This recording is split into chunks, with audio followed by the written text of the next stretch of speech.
noise.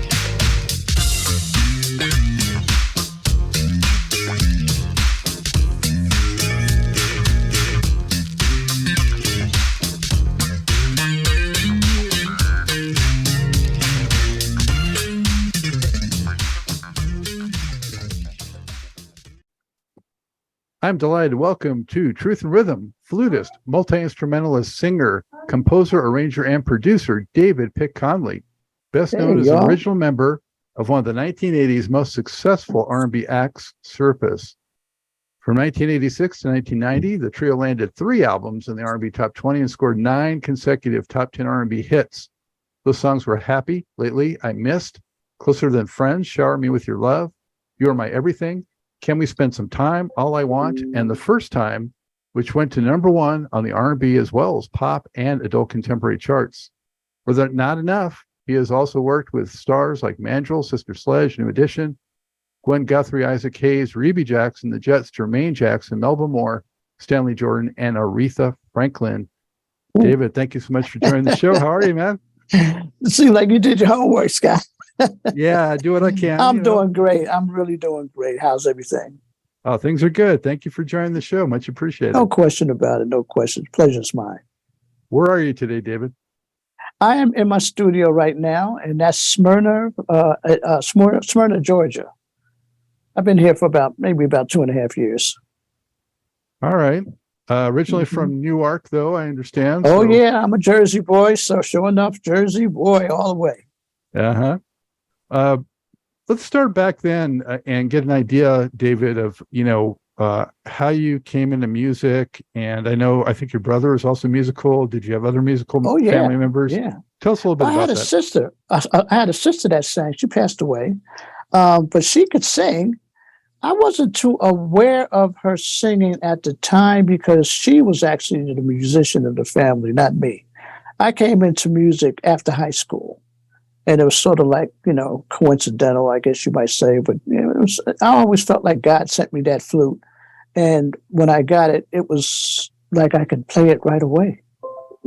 So by that happening, it wasn't just me doing it, and I was like 19 years old when I started playing flute. And then later on, it led on to all different instruments as well. Did you have any formal training? No formal training at all. I taught myself. Wow. So you have a keen ear. I didn't know what I had, to tell you the truth, because I just thought the flute looked real pretty and I was able to sell it for more money than I bought it for. But when I got it into my basement in Jersey, in East Orange, it just looked so nice. I just decided to put it together and I decided to just let my hands fall on it, and it fell completely in the right spot. And I knew that you blow it like you blow into a bottle. And I just started playing it. And I started playing it right away, playing little things like Mary Had a Little Lamb, little ditties. And out of nowhere, I just knew how to do it. I don't even know why or how. That's just the way it was. Wow. Who are some of your musical heroes and influences back then? Well, back then, because I was playing the flute, there was from Mandrill, Carlos Wilson. I ran it. That was one of the first songs that I guess I learned all the way. And there was another flute player in the neighborhood that I saw it out, actually, when I started playing the flute. I found him. I said, I want to learn how to play this song. And so he took me and taught me how to play it and taught me how to learn songs on the record player. We had records back then. We didn't have CDs. And so Carlos Wilson was one of the first flute players that I actually learned from. And it eventually branched into people like Hubert Laws, who was one of my favorite, James Galway, who was also another one of my favorite, and Jean-Pierre Rampal. And I had a little bit of history with Herbie Mann, but he was like one of my top, but he was real funky, and I did like him. Yeah, I was going to say. Now, that's on the musician. Oh, go on. I was going to say for me, it was Herbie Mann and Hubert Herbie Laws Mann for was sure. dope. And Hubert Yeah, Laws. Herbie Mann. He was really nice. And then later on, I actually did a record with Hubert Laws and Nelson Rangel, who was another absolutely fine flute player. I didn't put him on the tops, but as far as he's concerned, he's one of the top flute players in the world. So I'll just leave it there. But anyway, now those are the musical giants, right? But I also had my favorite singers. My favorite singer, pretty much of all times, was Marvin Gaye. And later on, I got a chance to meet him as well, and work with his producer, who was Ed Townsend, who was David Townsend from Surface, his dad. So we had a lot of nice people around us that was able to teach me more things along the way. Do you remember the first concert that you went to? Yeah, I do. Either it was Mandrill or it was Santana, one or the other. I don't know which one actually came first, but they were both around the same time. And both artists I was very, very fond of. And at the time, I think Abraxas, that album was out. I pretty much, in my head, I almost knew every single note in my head on that Abraxas album. As well as even on the Mandrill album, it was Mandrill Is. And Kohei Lo was a song that I had learned, so it was quite a venture after that. At what point did you know or decide that music would be your career path? Actually, I thought I just started to get to know music when I started learning how to play. Because what I did, basically, I almost pretty much dropped a lot of my friends that I kicked around with because, I was into some, kind of scary little things, like just doing bad things to people, I guess, and I was going down the wrong path. But the music sent me to a path where I started to know musicians, and musicians were really nice people. And I started getting new friends. And through that, I started learning that, music was something that I just wanted to do, whether I was making money or not. I just really enjoyed it. But later on, I found out that because I really didn't know we was going to be able to make money off of music. I didn't really think I could. But later on, I did find out that from Happy, when we did Happy, I got a call from a young lady at ASCAP office, which is the American Association for Composers and Publishers. She called me up and said, "Are you one of the writers of this song, Happy?" I said, "Yeah." She says, "Well, I'll tell you what. Somebody's got to do this paperwork because there's some money sitting up in here for you." I'm like, "Money? Really?" And I didn't know anything about making money off of writing songs. I did because we were songwriters. We were actually songwriters, a publishing deal, yes, but not after we write a song, we can make money off of the airplay. So, okay, here it is. So she said, "I'll fill out the paper for you, and then I'll send you the check." And so I said, "Okay." I says, "How much is in the check?" And she said, "Well, I got a check here. I think it was like $30,000. I'm like, $30,000? I'm like, "What?" I calls up David Bernard. I'm like, "Yo, man, you ain't gonna believe this, man. This lady called me up and she said, well, she got $30,000 of ours. And she said that there was more coming up." I'm like, "What?" So I knew then that, we could really make some money off of this music then, but I didn't really know it before that. I mean, we were making $150 a week as writers, but that was like really no money, you know what I mean? But all of a sudden, Surface started to hit some big numbers, and it was a big deal for us back then. And we're talking, this is like 86. We're talking 86, 87 back in then. So it was a nice feeling. I bet. Yeah. I like to get phone calls like that too. It was a great phone call. Yeah. What? How did you get the Mandrill gig? Well, when we were like a local band, Dave Townsend and I, we were in like a local band in Jersey, and then we took it up to Los Angeles, and we got a deal with his dad that flopped. It didn't really do anything. We never really did a record. We did some records, but it really never came out. So I was at the house with my friend Mac. And one of the bass players, the bass player of our band comes by and he says, "Man, you ain't gonna believe who I just saw." I'm like, "Who you see?"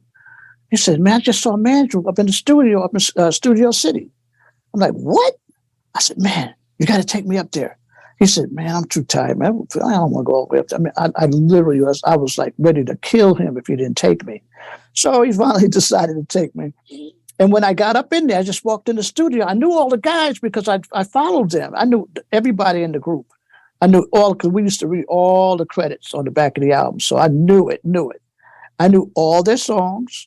And, you know, when I got up in there and I saw Carlos, I said, Carlos, man, I'm going to tell you something, man. They said, I've been following you. You're almost like my daddy on the flute. He said, so you can play the flute? And I said, yeah, man. He said, play me something. So I pulled my flute out and I played Kohalo. And when I played it note for note exactly the way he played it, right? And he looked at me and says, play it again. And this time I played it like I saw it. I recorded them at Randall's Island in New York. And I recorded that performance. And he hit another note above the C, which is a D. And I played it and hit that note. And he looked at me and said, oh, snap. Who knows that? Because it's kind of like an esoteric note. So I went on and played it like that. And then they told me that they were looking for a sax player. And I said, well, I can play sax too. He said, yeah. So, but I played alto and bari at the time. So, but anyway, they didn't know that. So they just said, come on back tomorrow for the audition. So I came up to the audition, try to make it quick. And when I got up there for the audition, I pretty much almost was showing them each note because we started out Spence Walker, we all, dan, dan, dan, you know. And I said, no. You, Lou, you got to play this note. Carlos, you play this note, and then I'll play this note, right? So we did it again, and we hit the chord, and it was right. And they was like having fun with me, you know what I mean? And I played a little congas, so I jammed with them on congas, you know, percussion, and everything was good. So they liked me. So I left, and I waited for a phone call, and they called me back. They said, well, you know what? We all like you, but, you know, we really need a tenor player, and you play alto.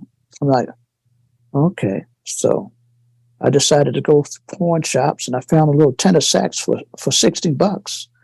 And I picked it up, and I sat there, and I transposed all the songs from being from alto, because it's a different key, to the tenor. And I went back up there, and I said, hey, I got your tenor. And so we went up there, and they looking at me like, oh, man, where's this guy? He's still around, right? So I went and played all the songs in a new key.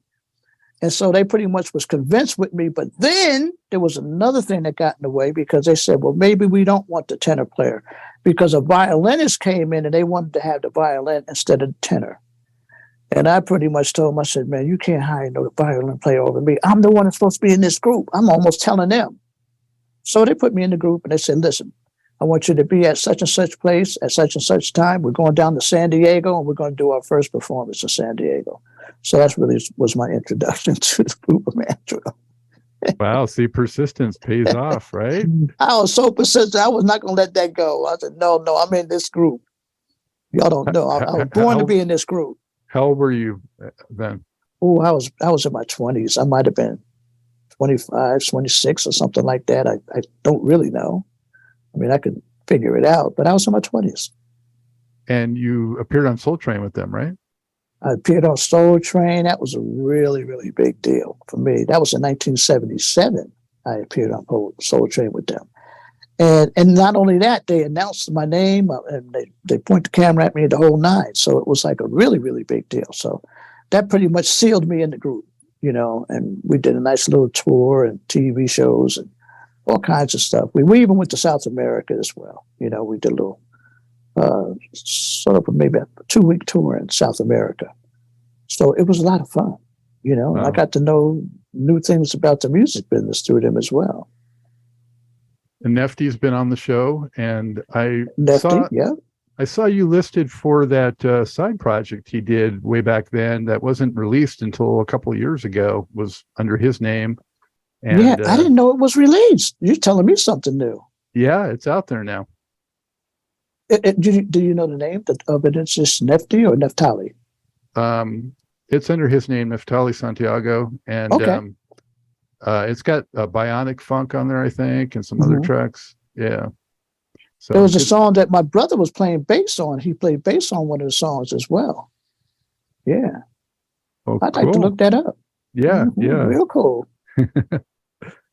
So Wow, on Soul Train so early on, and then you had some kind of connection with Steve Washington, or you Oh were part man, of Aura? Steve, he was like we're like childhood friends basically. Even though I was a couple of years older than him, but he was the one that was doing all the deals back then. Steve Arrington, Aura, and of course Slade, the big one. And he would invite me into the studio. I didn't play flute. Did I play flute on any of the records? I was mostly playing percussion, actually.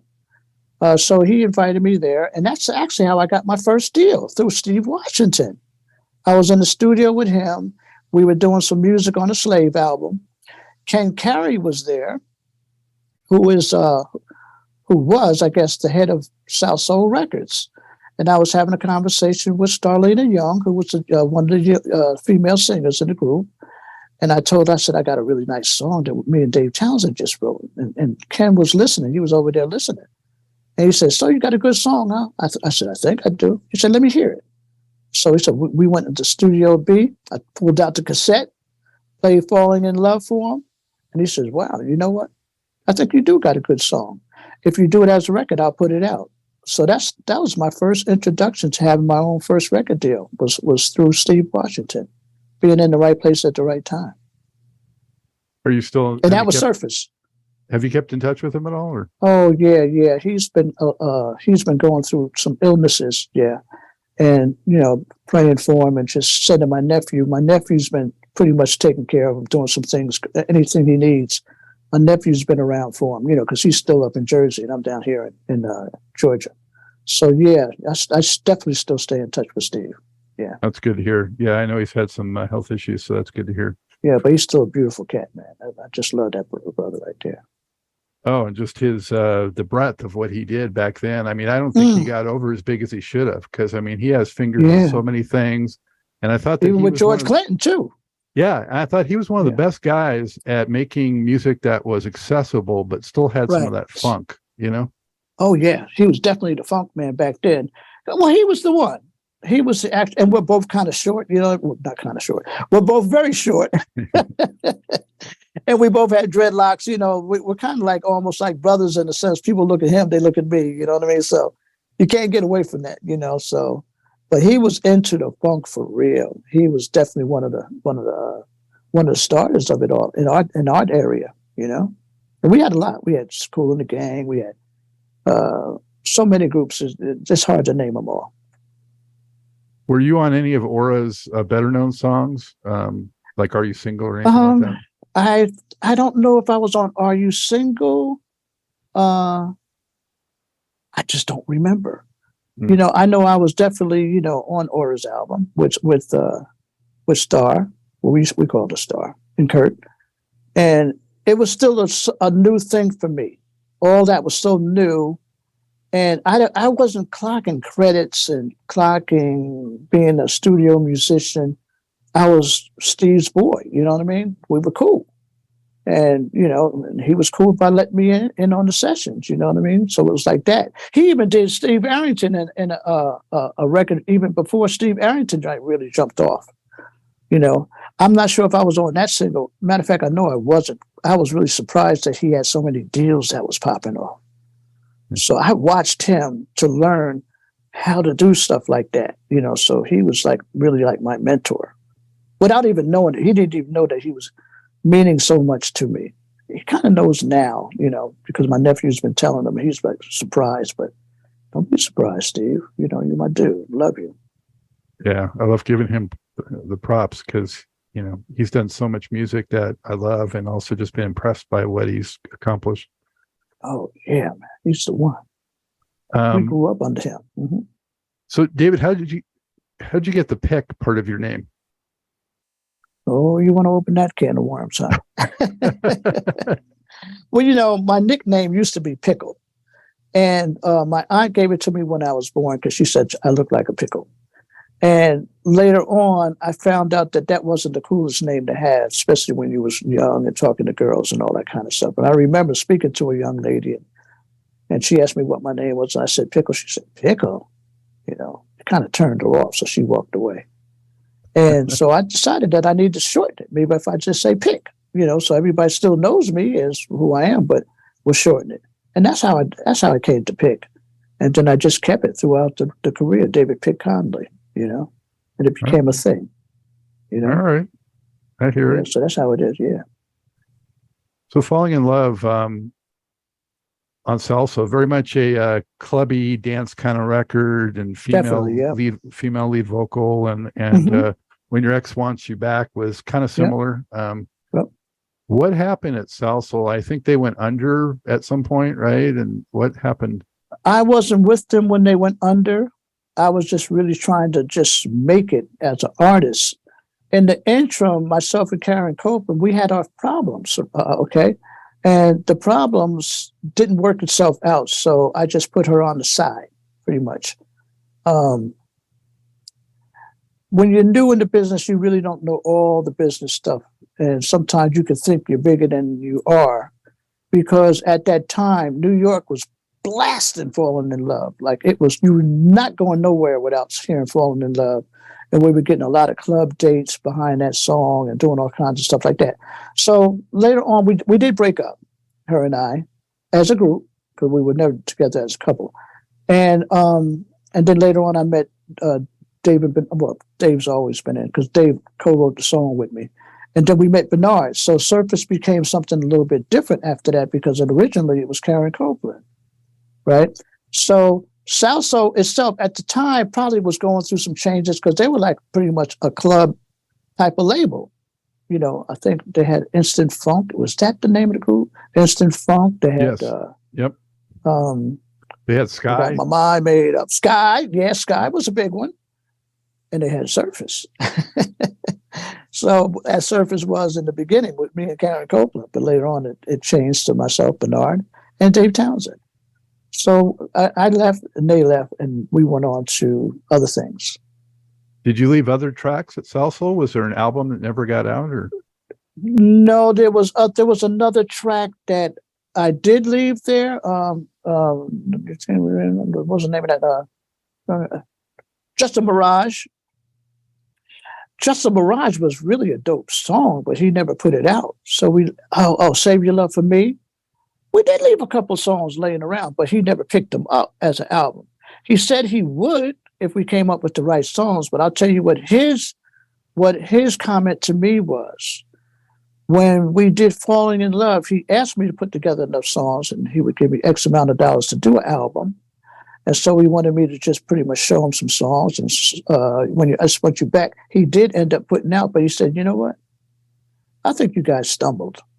And I said, what you mean? He said, well, the stuff that you handed me really ain't like Falling in Love. So I think you stumbled. And that left a little mark in my brain saying, I guess we stumbled, you know what I mean? Maybe we don't know how to write a hit, you know what I mean? So, but later on, we come to find out that people were asking us to write songs for them. And I said, I guess we stumbled. So there it is. That's where we left that thing right there, Yeah. So then you guys were honing in on your songwriting craft. Yeah, and definitely. what was your process like, you guys, to write those songs before you kicked off Surface? Well, the process was, I had a little studio at the house, and when Dave and Bernard, when they was both coming down, because they were both living in Connecticut at the time, and then we later on lived next door to each other. But the process was really, I had a little equipment. I had like a 808 drum machine, a Fender Rhodes that I borrowed from Kenny Johnson, but pretty much borrowing. It felt like it was mine because we had it there. A ARP axe, a mini Moog, and a microphone, and of course Dave's guitar. That was our pretty much our arsenal of instruments. So we would sit down, I put a drum beat together, whatever, and Dave would be playing the piano, because he played the guitar later on once the song was written, but unless he had something from the guitar originally. But he would play the keyboards, I would play the bass and the drums, and Bernard would sing.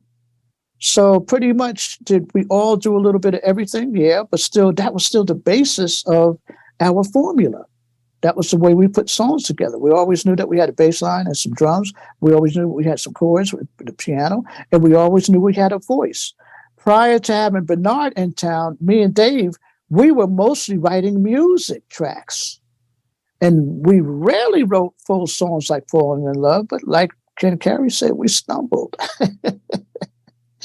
And we stumbled on it. So that was the formula, basically. And then the formula took off into doing other things as we went on. But that was basically it. At what point did you decide, hey, we want to do our own thing? Let's revive Surface. And how'd you get the deal? Well, we didn't decide it because what was happening was I was still looking for a singer for Surface. And we were writing songs for everybody else, I guess, and Dave and Bernard was getting ready to do a group by themselves. It was going to be called Jackson and Townsend. So we were writing songs, and then our publisher, Leonard Richardson, one of the people at the publishing company, took the songs over to Columbia, and Columbia heard the songs that we were writing, and they said, well, let me tell y'all something. These songs sound more than just songs. We think that this thing sounds like it's a group. Who are these guys? I want to meet them. And so Bernard calls me up and said, yo, we got the deal. I'm like, oh, snap, what? I flew out to California right away. And next thing you know, we're in the office with Eric Nuri, who was like one of the A&R men. And he took us into Larkin Arnold's office, who was the president of Columbia Records at the time. And he said, I really like this music that you guys are writing. He says, so what are y'all? Who are y'all? We didn't even have a name at the time. So we sat down and thought about it. He said, hey, look, we still got Surface. Let's use Surface. So he said, okay, let's just stay with Surface, right? In the meantime, Larkin Arnold was wondering, since we did the demos ourselves, he was asking us questions like, you think y'all can do it again and produce the album yourselves?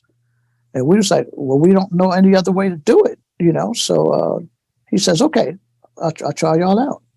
So he gave us a budget. We went to the studio, and pretty much we had the saying, do what you did. And he liked what we did, so we decided to do what we did. And that's what we did. We went into the studio, which was at that time, I had did some work with Rebbie Jackson at the time on her Reaction album. And so I got a chance to meet Tito Jackson because Tito, that's the studio I was working in. And when it was time for us to do our record, he let us do our album in his studio. And that was like a tremendous, tremendous opportunity and opened a lot of doors just by being with Tito. So the transition from being writers into another group, which is just still Surface, but another phase of it, that's kind of how it basically worked through the publishing company, taking our songs around. Wow. So did you have some songwriting influences at the time? I mean, I think of in terms of like Surface sound or vibe influences, I think of people like maybe the Isley Brothers. And no question. Yeah. Oh, yeah. Because guess what? When the band broke up, the original band I was telling you about with me and Dave Townsend, I went with Mandrill. Guess where David Townsend went? To the Isley Brothers. So he was being influenced directly playing guitar with the Isley Brothers. And then also, remember, we were being produced at that time on the first album by Ed Townsend, right? Ed Townsend was the writer of Marvin Gaye's Let's Get It On and many other songs. And he would give us some tips. One of his tips was, because we were doing what we thought was good at the time, funky at the time, whatever. But he was like, you guys got to learn how to just maybe put some music together that's going to outlive y'all. And we was like, what the hell is he talking about? Outlive us? We trying to get something happening now. You talking about later on. But he said, yeah, there's music that's been around for years and years and years. And the reason why it's been around because it bridges all different gaps. So he's putting these seeds in our head about music that's going to be living longer than just a quick hit, one hit wonder, boom, boom, boom, you in and out. But we didn't know that how to do it, but we didn't know that we were stumbling on a formula that was going to be able to do it. And the formula was basically do what you did and do what you do, not what everybody else wants you to do. So we didn't know that our style was a little bit different from mainstream, but it was still friendly to mainstream. And it ended up outliving David Townsend. Happy made it to the top 100 R&B ballad songs of all times, and he's not even around to enjoy it. So here's a song that Ed Townsend, his father, he was up there with Let's Get It On as well, actually outlived him. Marvin Gaye and Ed that wrote it together. So in a sense, he gave us good advice, although we didn't really filter it as it was not so good. Because, a lot of times the older cats, when we were listening to them, we listened with one ear, and then we still wanted to do what we wanted to do on our other ear. But look at what happened. Here we got songs that's outliving us. And more than likely, it's going to outlive me and Bernard. Shower Me With Your Love, and Happy, and Who's Closer Than Friends, You Are My Everything. These songs are going to live on. And some of the songs that we wrote for other people, like Let's Be Friends for New Edition. Now you add in another big, giant group here with people that are falling under them that are saying, we love this song here. Or even Gwen Guthrie with Ain't Nothing Going On But the Rent. We love this thing going on here. And which outlived her. You see? So these little things, this advice that was being passed down to us was good advice. I'll say. I mean, I don't know if anybody had more success on the charts during that period than you guys. I mean, I'm thinking maybe Janet Jackson was up there, and she was doing not it. Many. She beat us out on Shower Me With Your Love. We couldn't get a number one with Shower Me With Your Love because of her. She handled that. But, at the time, we didn't know that we were residents of the Billboard charts until somebody had kind of knocked on our door and said, do you know that everything y'all doing is ended up in the charts? And we was like, wow, you're right. Because the years would go by and we didn't know that we was always in the charts, whether it was through us or something else that we had did by somebody else. And that was, I don't know if we had more success than anybody else. I don't really know how it relates to that. But, we had some blessings. Just believe it like that.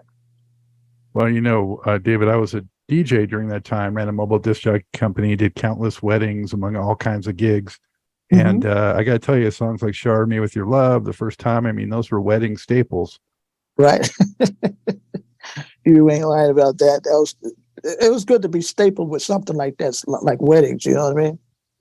We actually become as like a wedding group, That was really cool. They're making memories forever, and they're preserved in their video forever, and Right. Putting stamps all over the place.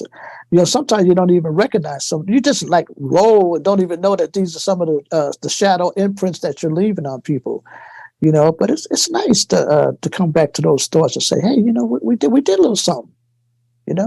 And I think some people maybe who didn't know thought that you guys were just singers and not so much also the musicians. That's, to me, what made it so impressive is how kind of mostly self-contained you guys were. Well, we were self-contained mainly because we had a great singer. Because you know what? A lot of the daggone near 80% of all the singing was done by Bernard. And we were the musicians that people thought we were, right? Or maybe they didn't think until they found out, I guess.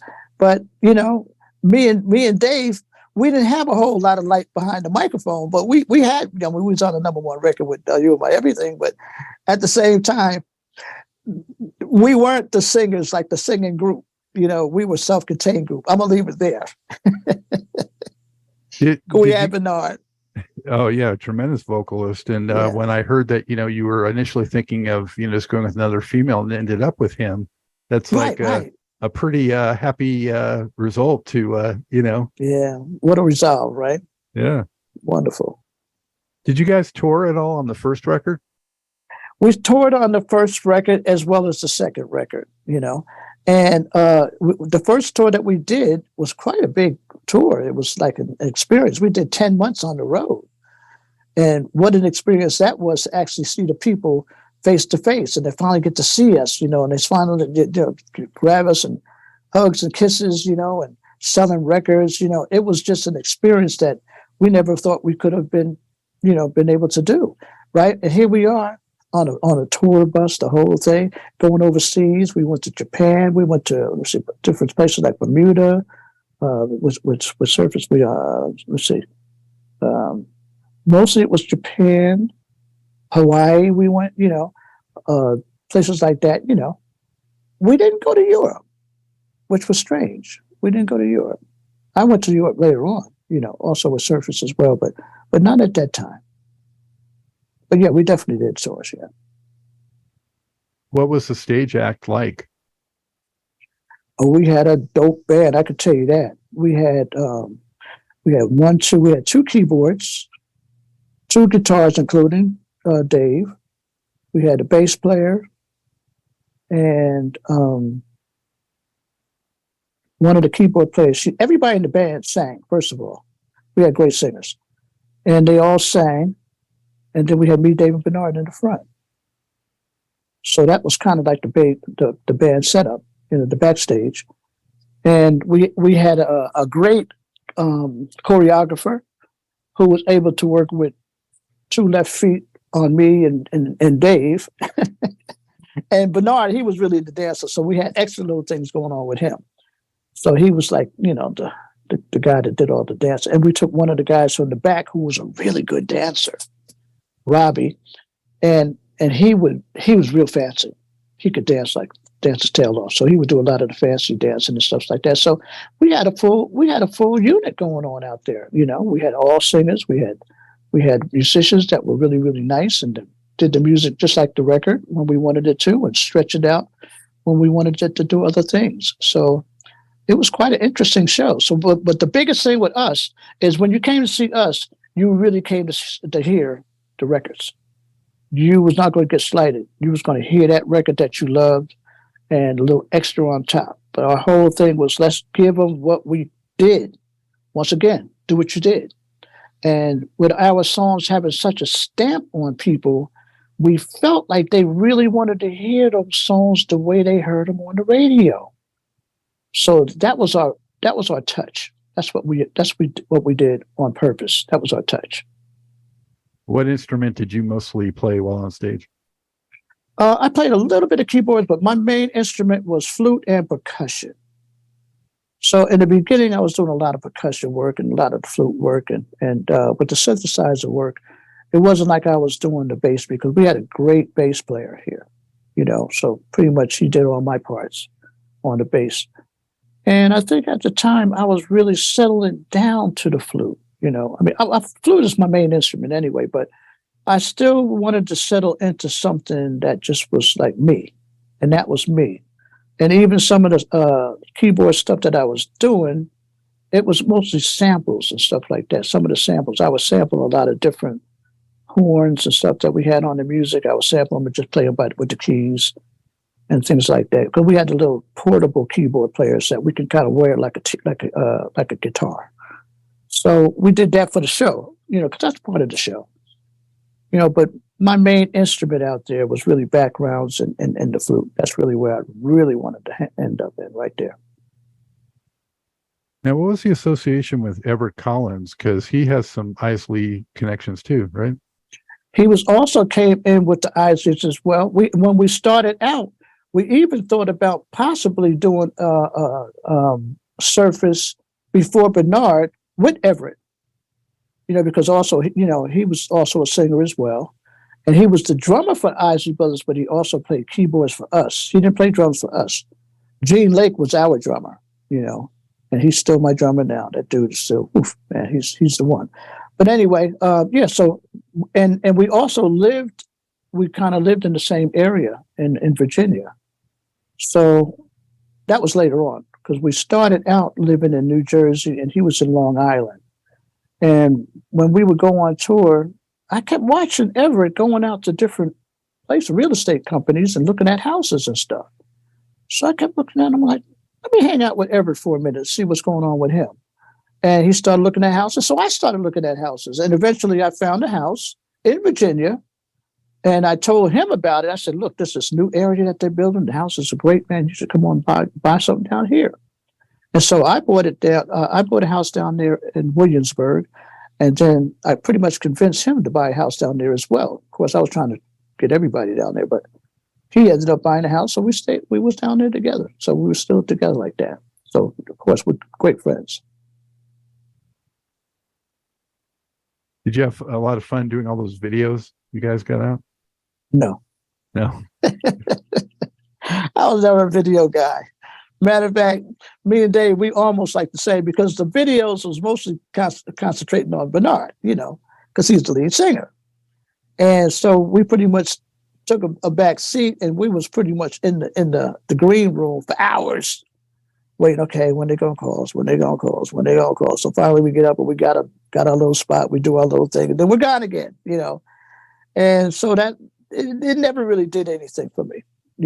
Plus, I was getting less and less visual at the time anyway, because my eyesight was really going bad. So it wasn't like I can enjoy even watching the videos. And at that same time period, videos were starting to move so fast that I couldn't really keep my eye on what was going on with all the intricacies that are happening on the videos. So I kind of took a step back on the videos and just enjoyed the fact that we could do them. That's really it for me. Yeah, kind of a necessary marketing tool. That was about it. I had to be there. Yeah. I had to be there. So I had to be there, and I was there. Everybody's like, "Man, won't you invite me to your video?" I'm like, "Huh? What?" Like everybody else so more into it than me. I'm like, "Yeah, whatever. You want to come, it's fine. Whatever. Come on." David, do you remember like one show or two shows in particular that just really stand out from that period that just are unforgettable for whatever reason for you? There was one that was pretty much unforgettable. And we were on the road, and we got a call, I guess, from Al Heyman, that somebody had fell off of the tour that they were doing. And it was right in my hometown, which is Giant Stadium up in New Jersey. And why is that important? Because it was one of the real big Giant Stadium shows. It was Whispers, Karen White, Patti LaBelle, Bobby Brown, Surface, because we ended up on that thing. And it was really cool because we got a chance to sit down with Patti because she was so cool, right? And then and Stephanie Mills was on that thing too, I believe. And so I got a chance to meet a lot of these folks, right? And then Bobby Brown was on there. Now, I had wrote a song that originally was supposed to go to Bobby Brown, right? Bobby Brown had did this big giant album. He said, "Man, I was supposed to do that." It was "You On My Everything." I was supposed to do that song. I'm like, "Bobby, get out of here, man. You sold 8 million. We only sold 1. Get out of here, man." So we'd always had that little joke, about him wanting to do the song. But I'm like, "Look, you already did your thing. I wish I was on that album, 8 million, whew, that's a big stretch." But I was never mad that we did the song, because Surface did a great job on that song. I love that song. Yeah. So that was one of the memorable shows. Yeah. You say it? Well, I just said that was one of the number ones, that song. Oh, yeah. And it was number one, it was number one record. The interesting thing about that particular record is that was number one week. This was one of my big times doing a producer-writer. And the next week, Jermaine Jackson went number one with "Don't Take It Personal." And then 2 weeks later, they flipped. Jermaine Jackson went number one, and "You On My Everything" was number two. So that particular time period was a nice period for success when it came to just me thinking about it. Yeah, I mean, Surface alone had 3 number ones in 1989. So. I didn't count them, but yeah, we had "Shower Me With Your Love," "Closer Than Friends." What was the third one? "You Are My Everything." "You Are My Everything." Yeah. That's right. You guys had like the magic formula, if you will, for the ballad and also sort of that mid-tempo kind of shuffling groove. We fell there. That's where we kind of almost like fell, and Bernard was already there, so we kind of just leaned on each other musically and lyrically. So it just happened to be that way. Mm-hmm. There's much more to this great Truth and Rhythm interview. Just continue on to the next part of the episode. Also, be sure to subscribe to this channel. If you've already done so, please share it with friends. And become a member by joining Truth and Rhythm on Patreon, or consider donating at funkinstuff.net. Thank you very much.